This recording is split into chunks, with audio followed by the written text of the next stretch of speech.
Bonjour, merci d'être avec nous pour un nouveau numéro de Dimanche en politique. Nous allons nous pencher aujourd'hui sur la nouvelle donne de l'élection présidentielle avec François Fillon, candidat de la droite, un président qui renonce, une primaire embouteillée et des francs-tireurs à gauche. Sur ce plateau, pour les Républicains, Valérie Grandet, bonjour. Bonjour les gars. Vous étiez pendant la primaire de droite la référente de François Fillon en Côte d'Or. Bonjour Rémi Rebeyrotte. Bonjour. Vous êtes le maire d'Hiver Gauche d'Autun, en Saône-et-Loire, très proche du PS et vous êtes signataire du groupe Movida qui tente de réfléchir à l'avenir de la gauche. Julien Audoul, bonjour. Bonjour. Vous êtes dans Lyon le secrétaire départemental du Front National et par ailleurs conseiller régional de Bourgogne-Franche-Comté. Et Alexandre Morin, bonjour. Bonjour. Vous êtes dans cette campagne pour la France insoumise de Jean-Luc Mélenchon. J'évoquais plusieurs points pour commencer, ce nouveau paysage, mais la nouveauté, et c'est une première sous la Ve République, c'est un président qui ne se représente pas. Alors, est-ce que c'est l'homme vaincu par son parti ? C'est l'homme vaincu par les conséquences d'une primaire qui l'a obligé à un certain nombre d'alliances ? Ou c'est l'homme qui est vaincu par une Ve République qui dévore ses présidents? C'est quoi, Rémi Rebeyrotte? Écoutez, c'est une très bonne question, celle que vous posez là. Bon, ce qui est sûr, c'est que... Ou c'est le plantage de quelqu'un qui n'a pas réussi. Enfin, j'avais oublié ça. Ce qui est sûr, c'est que je ne suis pas, moi, un chaud partisan des primaires. C'est un mécanisme, j'allais dire, comme un autre. C'est un moyen, et ça n'est pas une fin en soi. Et que, sans doute, que la primaire qui avait permis à François Hollande, à un moment donné, de trouver un élan dans la campagne de 2012, là, vraisemblablement, lui a posé quelques difficultés, et notamment un statut qui prévoit que le candidat en exercice se présente à une primaire, ça me semble un peu compliqué à gérer. Julien Audoul, je suppose que votre vision, elle est au-delà de la primaire. Elle est au-delà, mais déjà, je partage tout à fait cette idée de primaire qui est totalement contraire à nos institutions, premièrement, puisque là, ça laisse la part belle au parti, alors que l'élection présidentielle, c'est un homme ou une femme, en l'occurrence, qui va au-devant du peuple français. On l'a vu que ces primaires, du moins à droite, a été une querelle d'ego, de revanchards, une bataille pour les places, et puis là, je dirais que les positions vont s'étoffer pour les postes de ministres, avec les fillonistes, les sarkozystes, les juppéistes. À gauche, c'est le cafouillage total. Donc c'est vrai que pendant cette période, ça fait 6 mois qu'on parle des primaires, ça fait 6 mois qu'on ne parle pas des Français, de leurs préoccupations et de leur avenir. Voilà. Et sur François Hollande, je dis juste un mot, il a été vaincu déjà par lui-même, par son bilan calamiteux, par une méthode de gouvernement, et il a été vaincu aussi, je pense, par Marine Le Pen, c'est-à-dire que le fait que nos idées progressent, le fait qu'elles soient données au second tour de l'élection présidentielle, l'a sans doute dissuadé de se présenter. Valérie Grandet, vous ne partagez pas la même vision de la primaire de droite? Non, évidemment, puisque moi, François Fillon, c'est lui qui a obtenu de haute lutte le maintien de cette primaire à droite. Et moi, je trouve que c'est un gage de modernité, cette primaire. En effet, dans les valeurs intrinsèques de la droite, première fois qu'on faisait une primaire, on ne savait pas bien quelles étaient les personnes qui allaient s'y intéresser. Et en fait, ça a été un vrai succès, puisque plus de 4 millions de Français qui se déplacent pour voter à cette primaire. Aujourd'hui, dire que ça ne serait pas possible, ce serait aussi dire aux Français, finalement, vous n'avez pas votre place pour choisir votre candidat, et on en a prouvé le contraire. Alexandre Morin, je reviens sur François Hollande. Jean-Luc Mélenchon, il a soutenu François Hollande au 2e tour de la présidentielle, il y a 5 ans. Il a appelé à battre Nicolas Sarkozy. Il a appelé à battre... On n'allait pas quand même appeler à voter 5 ans après, votre analyse sur le fait que François Hollande ne se représente pas, c'est quoi? C'est dû à sa trahison. Et dès le début, si vous voulez, nous, dès le début de ce quinquennat, on alertait en disant la politique qui est menée, elle va dans le mur, elle est mauvaise, il faut faire autre chose. Trahison des électeurs de Jean-Luc Mélenchon peut-être, mais pas forcément des électeurs de François Hollande initiaux du Parti socialiste. François Hollande avait déclaré qu'il allait combattre le monde de la finance, qu'il allait s'attaquer à la question des lobbies, et au final, il n'en a rien été. Le lendemain de son élection, il allait signer le traité qui avait été rédigé par M. Sarkozy avec Mme Merkel. C'est ça qui s'est passé concrètement pour les gens. Donc nous, si vous voulez, on ne peut pas... donc déjà, on constate que les trahisons ont fait que François Hollande ne peut pas légitimement se représenter aujourd'hui, mais on ne peut pas participer, pour rebondir sur le sujet des primaires, on ne peut pas participer à cette mascarade, à un congrès du Parti socialiste aujourd'hui, parce que participer à une primaire, ce serait en accepter les règles, ce serait soutenir le vainqueur, quel qu'il soit. Et si demain le vainqueur est Manuel Valls, qui est le tenant et l'exécutant de la politique de François Hollande, on ne peut pas décemment nous dire allez-y, votez pour Manuel Valls. Si le vainqueur était Arnaud Montebourg, vous l'avez soutenu? C'est ce qu'il espérait. Mais M. Montebourg a peut-être quelques propositions qui peuvent être assez intéressantes, sur les questions sociales notamment, mais par contre on a une différence de fond. c'est que nous, on n'est pas là pour réformer la Ve République ou pour l'amender. On est là pour une 6e République, pour que les citoyens... Ah, il a reparlé de la 6e République, Arnaud Montebourg. Je vous rappelle qu'il est le alors, créateur de la Convention pour la 6e République. Jean-Luc Mélenchon parlait de 6e République, de 6e République, pardon, depuis les années 90. Mais nous, voilà, donc la 6e République d'Arnaud Montebourg, elle est peut-être décidée par le haut. Nous, on veut que ce soit les citoyens qui la fassent, tout simplement. C'est ça la différence qu'on peut avoir. Mais si M. Montebourg veut diffuser nos idées dans la société et travaille pour nous au final, tant mieux. Vous vouliez réagir, Rémi Rivera? Moi, évidemment, je ne partage pas le même point de vue sur le bilan du quinquennat, c'est le moins qu'on puisse dire. Je pense, par contre, je conseille à la droite de ne pas mettre dans ses statuts que le futur président, si jamais c'est le cas, soit dans une future primaire en 2022 ou quelque chose comme ça. C'est-à-dire que, si vous voulez, ça pose un véritable problème. Une primaire de légitimation. Y compris, j'allais dire, ce qu'on a vécu dans le quinquennat avec l'organisation des frondeurs, qui était déjà à ce moment-là dans la future primaire de gauche que nous allons vivre. Voilà, donc premier élément. Deuxième élément, je ne fais pas partie, comme vous, du front du repli, ce que j'appelle le front du repli, qui disent aux Français, vous savez, il ne faut pas aborder la mondialisation, il faut se replier, protectionnisme pour les uns, repli sur les valeurs pour les autres, repli identitaire pour chacun. Moi, je ne suis pas du tout dans cette logique-là. Je pense que le discours de vérité, c'est de dire qu'il faut préparer ce pays, bien sûr, protéger les plus fragiles, pas soutenir les rentes de situation et préparer ce pays à rentrer pleinement, enfin, dans la mondialisation. Et dans le quinquennat, il y a eu des choses très positives de ce point de vue-là, où, j'allais dire, des éléments clés ont été faits, alors sans doute insuffisamment, sans doute d'ailleurs, je le dis, c'est un de mes regrets par rapport à François Hollande, je regrette le ça va mieux.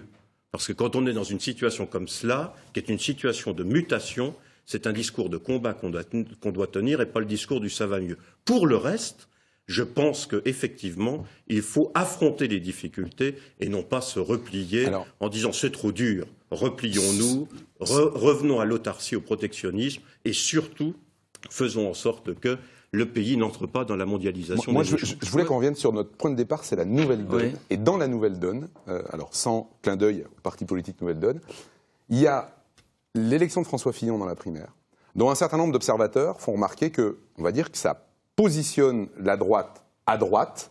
Est-ce que ça veut dire, Julien Odoul, que ça vous désavantage au Front National parce qu'une partie des électeurs de la droite n'iront pas chez Marine Le Pen? Non, pas du tout. Je vais juste répondre sur le ça va mieux. Moi, ce que je regrette, c'est les 6 millions de chômeurs. Ce que je regrette, c'est les 9 millions de pauvres dans notre pays. Ce que je regrette, c'est les 15 millions de Français qui souffrent de la crise du logement. Tout ça, c'est les échecs, c'est les échecs patents. C'est les échecs patents de François Hollande et Manuel Valls et de Nicolas Sarkozy et de sa doublure François Fillon.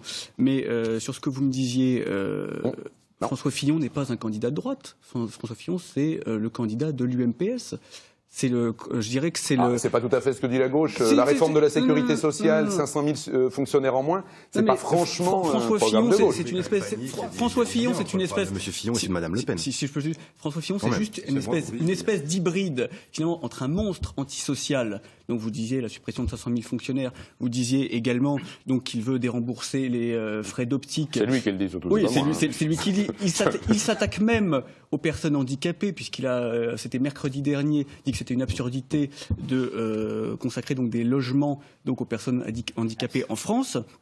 Ce qui est totalement aberrant. Mais d'un autre côté, il se fait passer pour un candidat de droite avec des propositions fermes et radicales, alors qu'il s'est couché totalement devant l'islamisme, devant le communautarisme. Il a dit qu'il accueillerait des migrants s'il était maire. Il est pour la répartition des immigrés clandestins dans toutes les communes. Il est pour la construction de minarets. Il a adapté en 2004 les examens du bac au calendrier islamique. Donc tout ça, en fait, montre que c'est une escroquerie et qu'il essaye de se passer pour un candidat ferme. Mais c'est un leurre. Franchement, oui. Je me demande qui doit parler de caricature. Oui, je crois qu'en fait, ce qui embête tout le monde, c'est que François Fillon, il a tracé son sillon, il a un vrai cap pour la France, et il dit la vérité aux Français. Donc ça embête beaucoup de monde aujourd'hui, parce qu'en fait, il a fait un diagnostic de la France qui est très précis. Et pourquoi ? Parce que pendant des mois et des mois, il a rencontré des Français, des vrais Français, dans la ruralité, dans les villes. Au MEDEF. Au MEDEF, dans les banques, à Non, la Commission européenne. Il a rencontré des syndicalistes, il a rencontré Mais il a fait un choix infirmiers. d'un positionnement qui le situe quand même plutôt sur la droite de l'échiquier de la droite que Alain Juppé qui se situait plutôt sur l'autre aile. On est d'accord. La droite réactionnaire. Il faudrait parler Non. de la position sociale de M. C'est une Fillon, droite quand même, enfin, soi-disant sociale. réformatrice. Antisociale. Si on regarde bien le programme de François Fillon, on veut aller en profondeur et réformer ce pays. En effet, pour aborder tous les enjeux majeurs auxquels la France est confrontée. Tourner le dos à l'Europe. C'est-à-dire l'emploi, la lutte contre les injustices et sociales et économiques. Donc alors, là, je pense que le faux contre les débat injustices de dire que François Fillon, il a été le premier à dire qu'il fallait vraiment se donner les moyens pour vaincre ce totalitarisme islamique, je trouve un peu fort. Dans les faits, il a des propositions. Dans les faits, c'est le aujourd'hui. laxisme et la complaisance. Enfin, regardez, il a été le Premier ministre de Nicolas Sarkozy, il a validé l'intervention en Libye qui a installé les islamistes en Libye, il a inauguré la grande mosquée d'Argenteuil en 2010 en disant qu'il n'y avait pas assez de mosquées dans notre pays. Ce soit celui qui rejette le plus l'islam. Enfin, Non, où en on est-on, ne rejette je vous pas le dis l'islam. franchement, On ne où rejette en pas est-on l'islam. arrivé dans ce pays? Pour rebondir avec, pour nous faire avancer, mais aussi, parce on qu'on peut parle pas du remarquer programme quelque social, chose. soi-disant Je voulais pour vous faire avancer, faire remarquer quelque chose, qui est que vous êtes positionné rapidement sur le terrain du social, Julien Audoul, en parlant des personnes âgées, des handicapés. Est-ce que ça signifie que le Front National va devoir quitter d'une certaine partie son positionnement à droite et aller sur le terrain du social, sur lequel vous allez être en affrontement entre Jean-Luc Mélenchon et Marine Le Pen, sur ce terrain-là? Moi, je vais revenir simplement sur les propositions de M. Fillon. Je veux dire, on est aujourd'hui dans une situation où vous avez un agriculteur qui se suicide tous les 2 jours, où vous avez des policiers qui n'en peuvent plus, des personnels hospitaliers qui sont à bout. Et la solution de M. Fillon, ce serait de supprimer 500 000 emplois publics, d'augmenter la TVA et de supprimer l'ISF. C'est ça la solution magique aujourd'hui? Je suis désolé. La logique de François Fillon, c'est la logique de François Hollande puissance 10. C'est ça qu'il faut. C'est ça qu'il faut constater aujourd'hui. Je suis désolé. Je vais juste terminer. Avait fait un petit tract. Julien Audoul, on laisse terminer Alexandre Lorraine qui attendait patiemment, puis après vous sortirez votre... Ce que veut François Fillon aujourd'hui, Il y c'est avait détruire longtemps que le l'État. Front National nous avait pas sorti un accessoire. Voilà. Ce que veut François Fillon aujourd'hui, c'est détruire l'État. C'est l'inverse de ce qu'il faut faire. Aujourd'hui, il faut renforcer l'État. Les gens, ils n'en peuvent plus dans les quartiers, dans les campagnes. Vous n'avez plus un service public aujourd'hui. Et renforcer l'État aujourd'hui, c'est renforcer les territoires. C'est ça qu'il faut aujourd'hui. C'est pas le détruire comme le propose M. Fillon. Donner des moyens aux personnes qui sont sur le terrain. Donner des moyens aux policiers, des voitures, Les policiers, c'est M. Fillon qui a supprimé les 12 000 postes de policiers sous le mandat de M. Sarkozy. Monsieur Fillon a... Nous, on propose de revenir aux effectifs de 2007, au minimum.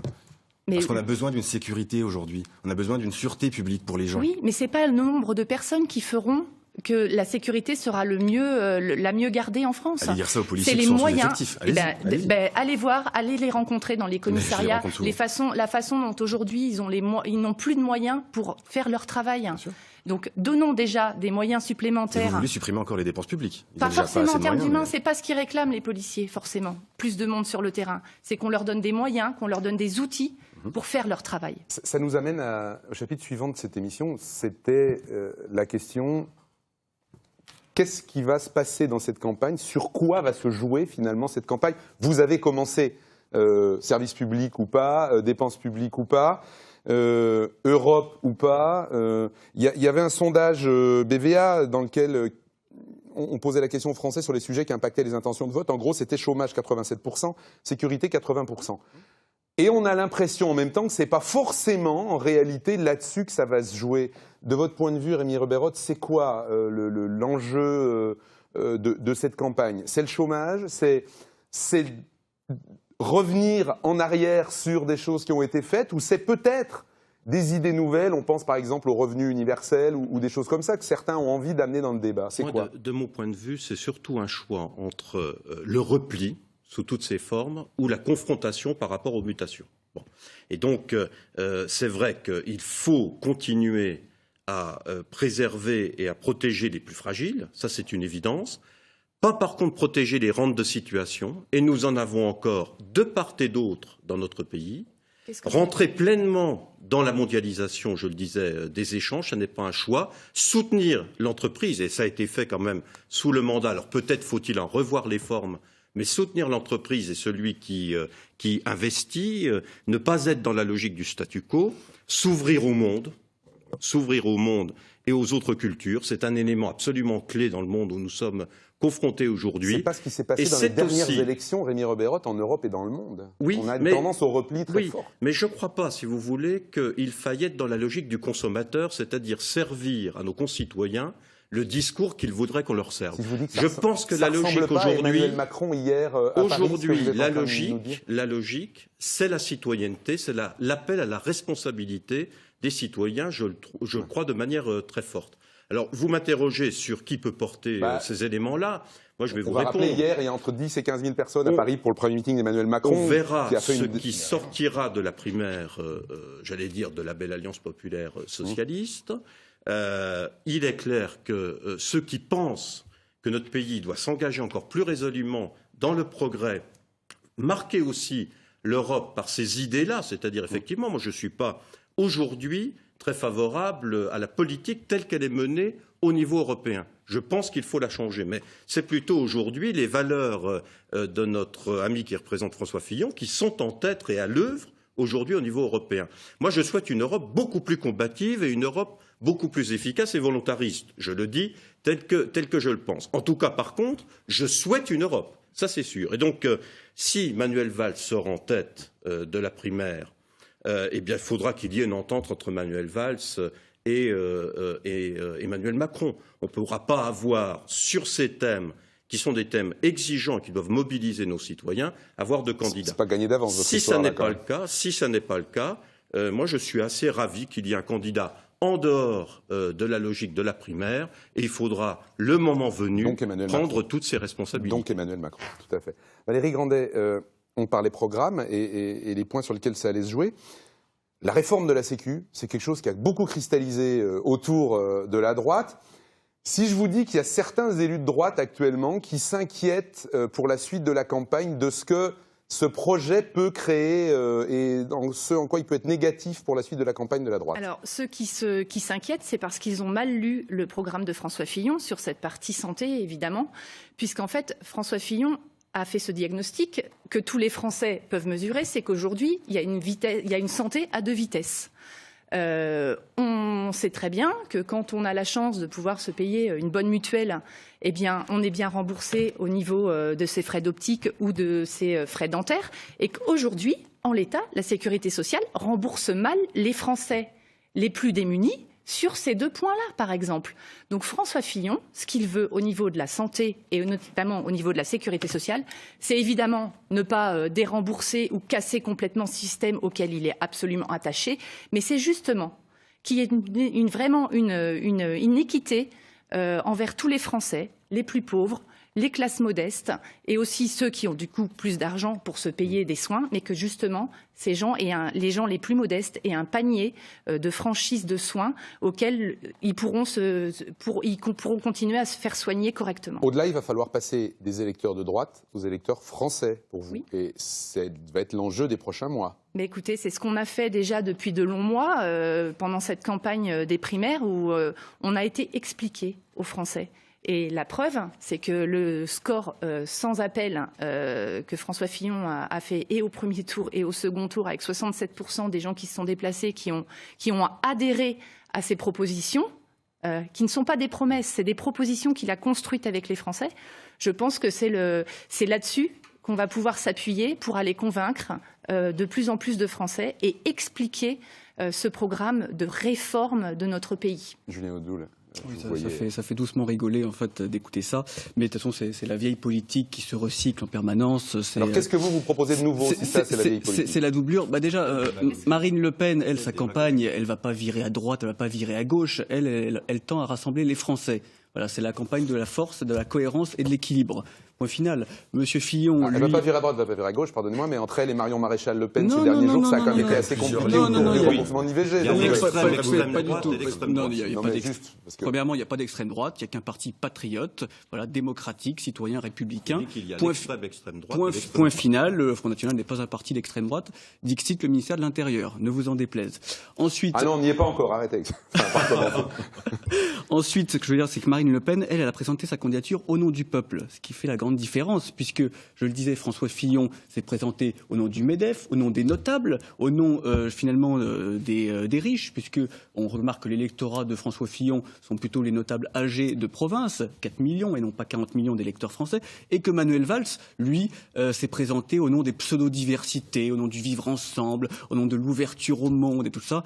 Toute cette politique, finalement, qui a mis la France au fond depuis des années. Ça, c'est des mots, effectivement, auxquels vous êtes allergique. C'est la réalité de votre politique et c'est la réalité de vos bilans respectifs. Donc il faut changer. Vous parliez d'idées nouvelles. Il faut un renouvellement total. Il faut changer ce système donc, qui a mis la France dans le déclin. Système, mais idée. Système, oui, ok, mais revenir en arrière pour aller de l'avant. Voilà ce que vous Alors, proposez. une réponse d'Alexandre et Maureen. Oui, au niveau des idées, je suis désolé, les idées que propose Marine Le Pen aujourd'hui sont exactement les mêmes que celles, économiquement parlant, que celles de M. Fillon, de M. Valls. Pas du tout. Elle ne veut pas augmenter les salaires, elle le redit. Elle ne veut pas garantir les 35 heures, elle le redit. Au final, vous voulez sortir de l'Europe. Elle ne veut pas garantir les 35 heures. Ah non, pas du tout. Déjà, le programme de Marine Le Pen n'est pas encore sorti, en voilà, février. Vous n'avez pas de programme encore, c'est ça au final. Voilà. Il y a un programme et nous, on y travaille concrètement avec les Français et non pas avec une petite caste de technocrates et on ne reçoit pas nos ordres de Bruxelles. Des millions de Français, c'est une caste. Non, c'est pas la démagogie, c'est la vérité, malheureusement. C'est la vérité. Et M. Fillon, qui dit être le candidat de la vérité, devrait plutôt dire aux Français la réalité. Oui, du courage et de la vérité, oui, quand on voit le laxisme et la complaisance de M. Fillon vis-à-vis du communautarisme notamment, ça fait doucement rigoler. Alexandre et Maureen, Jean-Luc Mélenchon, il va porter quoi? On a un peu fait le tour de tout le monde, donc c'est à vous de nous le dire, dans cette campagne, sur quel thème? Contre l'Europe, bien sûr. Contre l'Europe actuelle, parce qu'en même temps, les traités européens actuels, c'est clairement un obstacle, avoir une politique réellement souveraine, une politique réellement sociale aujourd'hui. Donc nous, ce qu'on propose, c'est de sortir de ces traités européens-là. C'est ça la base aujourd'hui. Mais la base, elle est également dans le fait que les citoyens doivent se réapproprier aussi la chose publique. C'est-à-dire que, comme je le disais tout à l'heure, les citoyens doivent pouvoir créer eux-mêmes une 6e République qui réponde à leurs aspirations. Et c'est ça que nous, on propose. Dès le lendemain de l'élection, on convoque une assemblée constituante. Ensuite, on organise le partage des richesses, parce qu'aujourd'hui, les salaires sont bas, les pensions sont basses. Ça, on n'en peut plus. Et la troisième chose, c'est également la planification écologique. Il faut impérativement qu'on prenne la mesure du danger qu'il y a aujourd'hui. Vous êtes le premier pour lancer le mot écologie dans ce débat. Mais oui, mais personne n'en parle. Monsieur Fillon n'en a jamais parlé. Madame Le Pen, on attend toujours qu'elle en parle. C'est faux. On a un collectif Nouvelle Écologie. On aborde des propositions tout à fait pragmatiques. Demandez aux Français, je ne suis pas persuadé à Autun, on n'en parle pas, on la pratique. Cherchez. Page 22. Vous la pratiquez peut-être, mais Monsieur Valls, en tout cas, ou Monsieur Macron, eux, n'en parlent jamais. Donc si vous voulez... Jean-Luc Mélenchon peut avoir de bonnes idées. D'ailleurs, je pense qu'on se rejoint. Il a copié le programme de Madame Le Pen sur la politique de la mer, notamment. Mais ce que je veux dire, c'est... Nous étions les premiers à en parler. Nous avons organisé les premières assises de la mer. C'était nous, monsieur. C'est faux. Mais ce que je veux dire, c'est que vous n'allez pas au bout. C'est-à-dire que vous voulez sortir de l'Union européenne. D'accord. Mais ensuite, vous êtes pour l'ouverture au monde, vous êtes pour l'ouverture des frontières, vous n'êtes pas pour la protection des travailleurs français. Nous sommes pour le protectionnisme et contre la directive des travailleurs détachés à l'Union européenne. Nous aussi. Attendez, à l'Union européenne, vous votez toutes les directives de libéralisation. Mais vous êtes pour l'accueil et la directive répartition sur le secret des migrants affaires dans nos communes. La directive sur le secret des affaires, Madame Le Pen a voté pour. C'est-à-dire que demain, un journaliste qui veut enquêter sur les finances d'une entreprise qui serait pas forcément. On a vu, par exemple, avec les Panama Papers ces derniers temps. Vous avez voté pour que ce journaliste soit condamné et que l'entreprise puisse tranquillement aller mettre son argent dans un paradis fiscal. Vous votez pour ça. Et ça, c'est les directives de libéralisation. Mais non. Au final, vous êtes pour le grand patronat. Vous le montrez. Vous êtes exactement en accord avec Madame. Si Marine Le Pen est avec le grand patronat. Je suis désolé. Je voudrais juste rebondir. C'est qu'en fait, François Fillon, il a travaillé tous les sujets avec des gens qui sont engagés dans ces sujets-là. Si on prend l'environnement, moi je vous invite à aller voir son programme. Vous avez retrouvé la page. En fait, on a 50 Alinéa items 3. qui sont pour vous, c'est pour les Français. Tout le monde montre son petit document. Allez-y, Vous avez rien? C'est toujours très réducteur. C'est toujours très réducteur. La droite conservatrice, la santé, la famille. Non, la droite, elle s'intéresse à tous les sujets qui préoccupent les Français. Et moi, je vois, en tant que mère de famille, oui, je suis intéressée par l'écologie. J'espère que mes enfants pourront continuer à vivre dans un monde vivable. Ça a été très présent dans la primaire de la droite, Valérie Grandet, l'écologie, l'environnement. Mais dans les débats télévisés, en fait, n'ont jamais été abordés ces sujets-là par les journalistes. Et bien C'est sûr, notre faute. les C'est débats notre ont faute. été conduits. En effet, il n'y a quasiment pas de Non, mais discours sur Vous savez l'écologie ou très bien que ce n'est pas un l'environnement. thème qui intéressait particulièrement l'électorat de la primaire de la Oui. droite. Mais si les gens, En réalité. dans les meetings de François Fillon, l'environnement et l'écologie étaient très très Il souvent nous reste abordés. 2 minutes 30, presque rien. Donc on arrive à la fin de cette émission. Dites-nous rapidement, au cas où votre représentant, votre parti n'est pas... Comment vous envisagez un deuxième tour de l'élection présidentielle si, voilà, Rémi Rebeyrotte, si la gauche n'y est pas? Je voulais dire un mot sur... Vous ne me répondez pas, vous avez non, raison. Non, attendez, parce que sur c'est- les mutations, j'en ai parlé tout à l'heure, et notamment la nouvelle économie et celle de l'environnement, celle de l'écologie, c'est un élément clé des futures mutations. Mais ça, j'allais dire, il y a un Notamment en large termes consensus, d'emploi. peut-être à En part le termes Front National, d'emploi. il y a un large consensus pour j'allais dire, Vous n'êtes pas avancer l'air tout à fait d'accord du côté de la ces table, questions-là. voilà, oui, consensus. Moi, simplement, Si vous n'y êtes pas, voilà, si la gauche n'est pas au deuxième tour de la présidentielle... Moi, j'envisage pas aujourd'hui cette hypothèse. Alors, je vais vous dire pourquoi. Parce que je pense qu'entre la droite réactionnaire extrême droite et entre, j'allais dire, les idées, alors que j'appelle souvent de Montechon ou de Mélembourg, puisque pour moi, ça fait un peu la même chose, si vous voulez. Vous voyez ce que je veux dire? C'est-à-dire, Et puis le Mélembourg. on est sur la même conception extrême gauchiste du débat. Je pense qu'entre les deux, il y a une place. Qui s'est ouverte. Il y a une place qui s'est ouverte. Et donc, je pense qu'il Vous peut pouvez y dire merci à avoir... François Fillon, d'ailleurs. Il comme peut ça. y avoir, j'allais dire, au centre droit, des personnes qui sont sur ces logiques Bon. d'affronter les Donc, mutations, vous comme n'i- il peut y vous avoir n'imaginez pas. au centre gauche et d'une manière assez loin à gauche, des personnes qui Je vous pensent coupe qu'il parce faut qu'il nous reste affronter une 30. ces mutations. Alexandre Maurine, si deuxième tour de la présidentielle, en quelques mots, quoi Mais Vous faites que quoi Jean-Luc Mélenchon peut y être, D'accord. et que le rassemblement de la gauche, c'est pas ça qui intéresse les gens aujourd'hui. La gauche, elle ne veut plus rien dire. Aujourd'hui, la question, le clivage, il est entre ceux qui défendent l'intérêt général et ceux qui défendent les intérêts particuliers. Nous défendons l'intérêt général et c'est pour ça qu'on sera au second tour. Notre programme, il est cohérent. Julien Audoul, vous êtes sûr d'y être?